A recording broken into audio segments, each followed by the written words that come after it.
La mort de Sinéad O'Connor à seulement 56 ans le 26 juillet dernier a plongé ses 4 enfants ainsi que ses fans dans le deuil.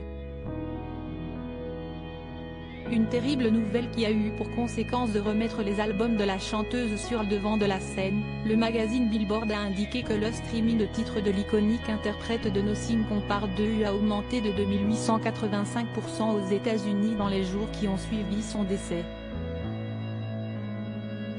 Meurtri par la disparition de la star, ses anciens collaborateurs et managers fouillent actuellement ses studios d'enregistrement à Dublin, en Irlande, espérant mettre la main sur des chansons inédites de l'artiste, a rapporté le Sun ce dimanche 13 août.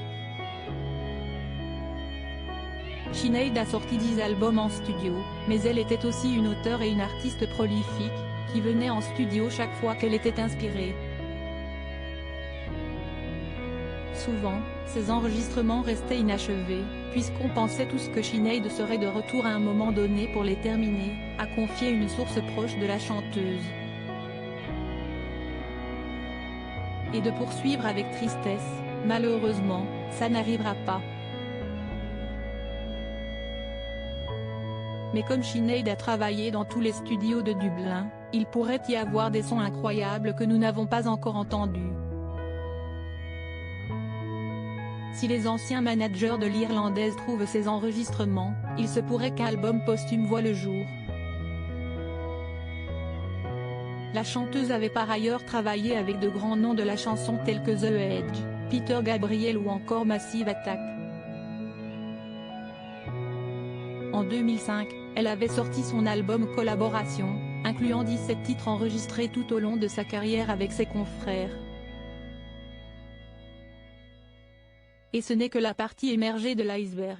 Sinéad était une personne très généreuse, qui proposait souvent de faire les chœurs sur les chansons de chanteurs ou de groupes inconnus, juste parce qu'elle aimait leur composition. C'est tout un lot de créations encore inconnues qui pourraient être exploitées, a ajouté ce proche. Supérieur à Sinéad O'Connor, retour sur sa carrière en images. Fans de Sinéad O'Connor réunis pour un dernier adieu en attendant de miraculeuses trouvailles. Le musicien Don Baker a l'intention de sortir 2 chansons qu'il a écrites avec Sinéad, Woe to the Live et Cendrillon. En parallèle, le producteur David Holmes est en train de mixer son dernier album, baptisé No Veteran Dies Alone, que Sinéad O'Connor enregistrait avec lui au cours de ces dernières années.